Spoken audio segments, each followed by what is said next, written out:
temps du réveil en Christ, est une prise de conscience au-dessus de toutes les religions, non que nous soyons absolument meilleurs, mais un réveil selon la volonté de Christ, l'unique Fils du Père, le rayon universel. Sa parole et son essence sont aussi universelles, parce que tous recherchent un seul esprit divin. Mais il n'y a point d'unification entre les hommes, Jésus déclare. Je ne vois pas la même foi en eux, la même élévation et la même connaissance, et c'est pour cela que je viens comme Saint-Esprit afin de les unifier en moi, pour les perfectionner au moyen de ma doctrine de vérité, avec ma parole immuable, avec ma loi de justice et d'amour. L'aveuglement de la pensée, le manque de foi, l'ignorance de la vérité constituent des ténèbres pour l'esprit, à cause desquelles l'humanité, aujourd'hui, se retrouve perdue. Combien se sont multipliés les hommes qui marchent sans savoir où ils vont, et sans d'ailleurs que cela les préoccupe.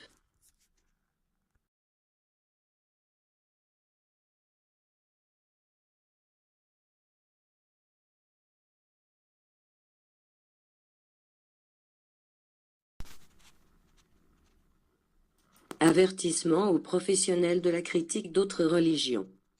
Jésus prédit les luttes entre doctrine, religion et Église.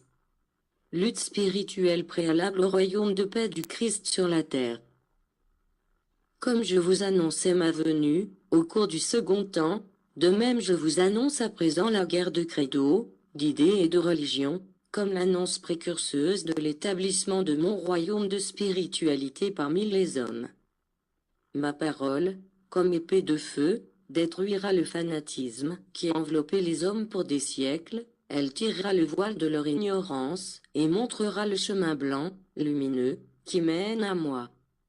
Je vous déclare que, pour que la paix de mon royaume s'établisse parmi les hommes, il faut encore venir à bout de la guerre de doctrine, de religion et d'idées, guerre en laquelle les uns opposeront mon nom et ma vérité aux fausses déités des autres, et où une doctrine surgira pour combattre l'autre.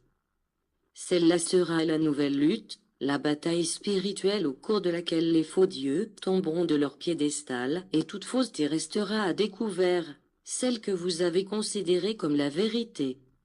Vous verrez comment, d'entre ce chaos de confusion et de ténèbres, surgira la vérité resplendissante.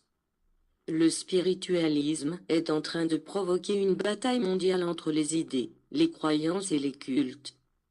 Mais après cette lutte, cette doctrine apportera, aux hommes, la paix bénie dont ils ont tant besoin et elle fera briller le soleil de ma divine justice au-dessus de tous les esprits.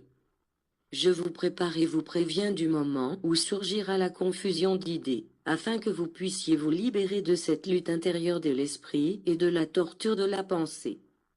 Parce que toutes les idées, les doctrines, les théologies, les philosophies et les croyances de l'humanité s'agiteront en provoquant une tempête, une véritable tempête de l'esprit, sur les eaux agitées de laquelle je souhaite que vous naviguiez, en demeurant à flot jusqu'à ce que passe la tourmente et les ténèbres.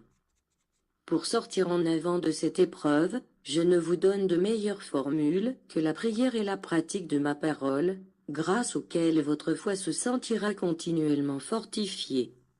Cette lutte d'idées, cette rencontre entre credo et idéologie, cette bataille, sont indispensables pour qu'apparaissent, à la surface, tous les vices et les erreurs qui s'accumulent au fond de chaque culte et de chaque institution. Ce n'est qu'après cette tempête que pourra venir une épuration morale et spirituelle des hommes, parce qu'ils verront surgir la vérité, ils la connaîtront, ils la ressentiront en eux, et ne pourront plus s'alimenter d'apparences et de fiction. De même que l'homme capte librement, et seulement pour lui, l'action nécessaire du soleil sur son corps, reconnaissant que dans sa lumière, dans sa chaleur et dans son influence, il y a la vie matérielle, il prendra la lumière de la vérité lorsqu'il aura besoin de force et d'illumination pour alimenter son esprit. Alors viendra une force jamais ressentie par l'homme, parce que sa vie commencera à s'attacher aux vrais principes, aux normes établies par ma loi.